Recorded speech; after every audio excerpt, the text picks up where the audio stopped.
Hello, this is Sage Knight speaking. Sorry about disappearing on y'all.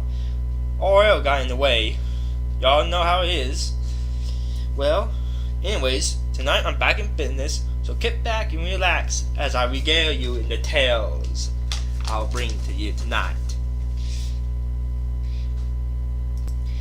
Terracana by Remus Ebenhart, Chapter 9, Learning History. Luna pulls me towards the castle, earning some odd looks from the guards and maids. She shows me around the castle, the archives, the prince's personal gym, a hallway with statues and stained glass windows, the throne room, and lastly the offices both Celeste and Luna used were not in the throne room. We walk into the office. Celeste is in. She's sitting at the desk and writing on a piece of paper. She hears the door open and looks up at us with a smile. So did you two have fun? She asked. I had a good time. Luna showed me the archives in the hallway for important parts of your history, I replied. I see. So what do you plan to do for the rest of the day? Celeste asked me. Probably go back to the archives and learn more about this world, I replied. We shall speak with thou later, Luna says and yawns. I leave the princes to their work, and I make my way to the archives. I arrive with no trouble and heads towards the history section. I read for a couple hours and learnt that the carnivorous races see others just as another food source. The griffins especially believe they have the right to hunt anything they want for food or sport, while the dragons and diamond dogs just eat anything that is not their own. The other herbivore races create some sort of alliance against the carnivorous races to help protect each other. The Minotaurs are a race of strong warriors. The Siren or Daylight Druid race that can communicate with natures, can even control plants. The Zebras are a Samistic culture and can speak to elemental spirits are quite skilled in alchemy. The opponents are physically strong. The Pegasi are fast, agile, and can manipulate the weather. And the unicorns can manipulate the magic in its atmosphere with their horns, but lack the strength and agility of the other pony types. The changelings, though neither herbivore or carnivores, they feed off of emotions, especially love. I don't know how that can be possible, but this isn't my world, and I just have to expect the impossible be possible here. I read up on how magic works here. Seems like, as Twilight described, each race can use magic, gathers it from the atmosphere, and channels it through a specific body part or tool. The unicorns and changeling use their horns, while the Siri use their horns or hooves. The Minotaurs, Diamond Dogs, and Griffins can't use magic, while dragons use magic to fuel their fire-breathing capabilities.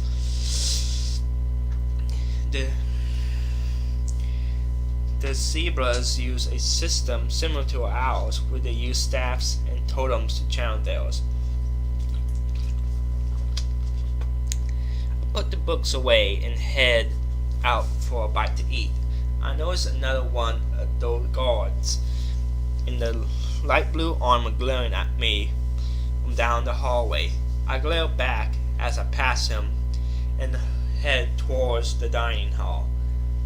I entered and head towards what I believe is the kitchens. I open the side door and see about 10 people running around, restocking cupboards and other storage areas. One of the women in white chef's apron spots me and walks up to me. Can I help you? She asks. Yes, I'm feeling a bit hungry. Is it possible to get something to eat, or will I have to wait around dinner time? I ask her. I'm afraid you will have to wait. Only the princess can order in out of the normal serving times. I recommend going to one of the cafes in the city, or just wait until dinner is served, she tells me. I see. Thank you anyways, I say and leave. I head back to the offices and knock on Celeste's door. Come in, I heard her say. I walk in and see she put a stack of papers into a tray. Hello, Adrian. Did you learn anything from the archives? She asked me. Quite a bit, actually. I read up on the other races and how magic works here, I tell her. I see. And what do you think of the other races? She asks. Why do other carnivore races eat the other sentient races? I ask her. She sighs and put her quill pen down. We believe it's just in their predatory nature, while others believe these just have a lust for blood. The griffins even have a large area in their capital where they force their warriors against the other races they capture just for entertainment, she tells me. I frown at that. Well, I also read that all the herbivorous races have formed an alliance.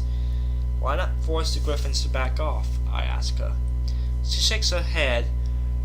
We will all prefer to try and keep peaceful relations with the griffins and dragons, but should they openly attack us, we will all rally against them, she replies. Then, if you just gang up on them, why they're demanding you send your peoples to be eaten? Are they not afraid of such reprisals? Repercussions? Not really. They're twice our size and weight, and have high resistance to our magic. They also have great strength and nasty sharp talons and beaks. It would take 5 ponies working together just to take on one of them, she tells me. So, what will you do should they decide to attack you directly? Has it happened before? I ask her. They have attacked once before. We suffered heavy losses, but they also lost their king during the invasion. The pony who killed him sacrificed himself in order to do it, she says with a sad smile. My son decides and wants feeding and lets out a loud rumble, getting Celeste to softly laugh. It would seem some pony is hungry, she teases. I tried to gain something to eat from the kitchens, but they say only you and Luna can order outside the serving times. They suggested I go into the city and find a cafe, but I don't think my money is good here, I tell her. A horn glows and a small pouch appears in front of her. Take this and go treat yourself, she says, and levitates it over to me. I take the pouch and look inside. There's different sized gold coins in it with numbers on them. Are you sure? I can give you the coins I have for them, I offered. She hums in thought. I'd like to take one of each type of coin you might have. I can add them to my collection of oddities. It's not every day you come across currency of another world, she says. I chuckle and give her 1 gold coin, 1 silver, and 1 copper coin. She picks up the silver coin and examines it. Your coins are a lot more have a lot more detail put in them than ours, she says, and puts them down onto her desk. My stomach rumbles again. Well then, if you excuse me, I'll be off to get something to eat, I tell her. She smiles at me. Very well. Please don't be gone for more than 2 hours at most. That's when dinner will be served, she replies. By the way, Where's Luna? I ask. She has gone to bed. She stood up later than normal because of your arrival, she says. I nodded to her. Alright, I'll be back in an hour. I tell her and head towards the castle's entrance. On my way out, I notice more and more of the guards in light blue armor around, each of them glaring at me. I ignore them and head out into the city. I notice a lot of people avoiding me, and I'm not sure it is because of my appearance or if it's because of my weapons and armor. Perhaps I should have left them at the castle. After a good 20 minutes of searching, I find a nice little cafe with tables outside. I walk in and the door above my head rings. Hello and welcome to a pale unicorn woman with blonde hair trails off as he sees me. I just smile and walk over to the counter. I look at the food and drinks on display board above her head. Hello, may I get a Earl Grey tea with one of those sandwiches and a slice of that orange cake, please? I ask, pointing to a sandwich with cheese, tomato, and lettuce. She snaps out her days and makes the cup of tea and places the sandwich and cake on the plate. That'll be 15 bits, please, she says.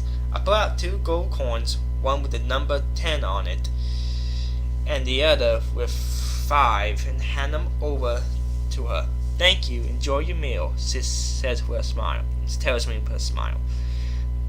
Thank you, I replied and nodded slightly. I head outside and sit at an occupied table and eat my sandwich and cake. I then pick up my cup of tea and start taking sips while relaxing. I finish off the last of the tea and leave the cup on the table. I start heading back to the castle, but a scruffle to my right grabs my attention. It appears a dark brown fur man with wings and harassing a mid-green unicorn in the back of an alley. I walk over to see what's going on, but the man suddenly hits the woman hit the woman's left cheek. Ah! She screams and starts sobbing. I cough loudly and get his attention. He mumbles and turns around. By the red tint on his nose and cheeks, it appears he's drunk. And what do you want, huh? He says aggressively. I just stare at him with a neutral expression. Simple. I want you to leave the lady alone, I tell him. He scowls at me. Oh yeah? What are you gonna do about it? He says and pulls out a small pocket knife. I draw my sword slowly, letting the sound of sliding metal ring out through the alley and glare at him. I'll cut you off. I cut off your only means at having children, I say, coldly, as I channel a fire element through the blade, giving it a fiery aura and lighting up the dark alley. His eyes suddenly widen and he drops the knife, and he quickly spreads his wings and flies away out of the alley. I watch him leave before I cancel the element and sheath my sword. I walk over and offer a hand to help the woman up. It's alright now, he's gone, I tell her. She stares at me with wide eyes. Her left cheek looks red and is swelling slightly. She takes my hand, and after some hesitation, I pull her up to her on her feet. Hold still, I tell her, and pour my staff tip next to her cheek. I channel a single life element through the staff and cast a small beam onto her cheek. She gasps as the swelling disappears in her, and she rubs her cheek. Feeling better, I ask her. She nods and smiles. Thank you for helping me, she says. There's no trouble at all, I say and hold my hand out again. My name is Adrian Stormsword, I tell her. I'm Lyra Heartstrings. She replies and shakes my hand. Do you know who that was? I ask her. She sighs.